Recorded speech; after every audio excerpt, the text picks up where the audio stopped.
നമസ്കാരം. CMRL എക്സാലോജിക് സാമ്പത്തിക ഇടപാട് കേസിൽ മുൻ മുഖ്യമന്ത്രി പിണറായി വിജയന്റെ മകൾ വീണയുടെ അറസ്റ്റിലേക്ക് കാര്യങ്ങൾ അതിവേഗം നീങ്ങുകയാണെന്ന അതീവ നിർണായക സൂചനകളാണ് ഇപ്പോൾ പുറത്തുവരുന്നത്.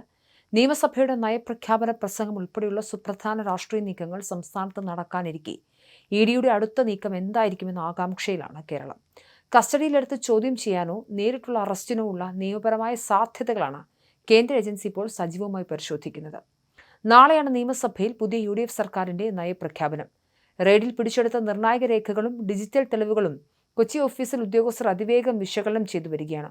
അന്വേഷണം കടുപ്പിക്കുന്നതിന്റെ ഭാഗമായി വിവിധ ബാങ്ക് അക്കൗണ്ടുകളിലായി കിടന്നിരുന്ന 18.36 കോടിയോളം രൂപ ED ഇതിനകം മരവിപ്പിച്ചു.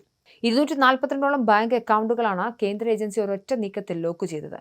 ഈ അക്കൗണ്ടുകളിലൂടെയുള്ള കോടികളുടെ പണമിടപാടുകളുടെ ഉറവിടം വ്യക്തമായാൽ ഉടൻ തന്നെ അറസ്റ്റ് ഉൾപ്പെടെയുള്ള കടുത്ത നടപടികളിലേക്ക് ED കടക്കും എന്നാണ് ഡൽഹിയിൽ നിന്നുള്ള ഉന്നത വൃത്തങ്ങൾ നൽകുന്ന സൂചന. ഈ പശ്ചാത്തലത്തിൽ അറസ്റ്റ് തടയുന്നതിനായി വീണ വരും ദിവസങ്ങളിൽ കോടതിയിൽ മുൻകൂർ ജാമ്യ ഹർജി സമർപ്പിച്ചേക്കുമെന്നാണ് രാഷ്ട്രീയ കേന്ദ്രങ്ങളിൽ നിന്നുള്ള വിവരം.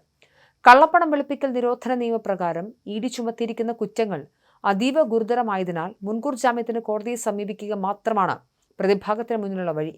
എന്നാൽ ഈ മുൻകൂർ ജാമ്യാപേക്ഷയെ ശക്തമായി ചെറുക്കാനും കൃത്യമായ തെളിവുകൾ നിരത്തി കസ്റ്റഡിയിൽ വാങ്ങി ചോദ്യം ചെയ്യാനുമാണ് EDയുടെ നീക്കം. പിണറായി വിജയന്റെ മകളുടെ അറസ്റ്റിലേക്ക് കാര്യങ്ങൾ നീങ്ങിയാൽ CPM അതിനെ രാഷ്ട്രീയമായി എങ്ങനെ പ്രതിരോധിക്കുമെന്നതും കേരളം ഉറ്റുനോക്കുകയാണ്.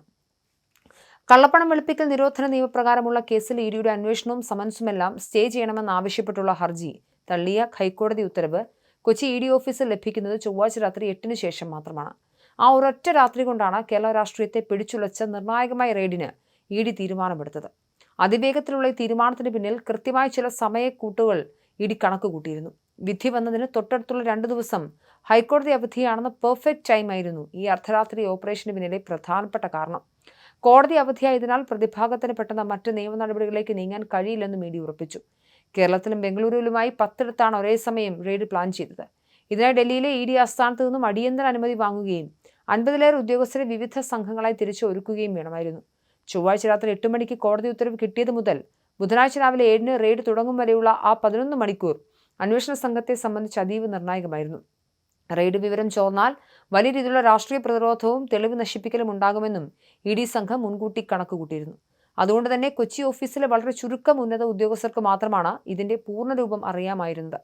2 വർഷം മുൻപാണ് CMRL എക്സാലോജിക് ദുരൂഹ പണമിടപാടിൽ EDയുടെ അന്വേഷണവും സമൻസുമെല്ലാം സ്റ്റേ ചെയ്യണമെന്ന ഹർജി ഹൈക്കോടതിയിൽ വരുന്നത്. CMRLന്റെയും ഉദ്യോഗസ്ഥരുടെയും ആ ഹർജി ദീർഘനാളത്തെ വാദപ്രതിവാദങ്ങൾക്ക് ശേഷം ഹൈക്കോടതി തള്ളിയത് ചൊവ്വാഴ്ചയായിരുന്നു. ഉത്തരവിന്റെ പകർപ്പ് ഔദ്യോഗികമായി കൈപ്പറ്റാൻ രാത്രി വൈകുന്നതുവരെ ED സംഘത്തിന് കാത്തിരിക്കേണ്ടിയും വന്നു.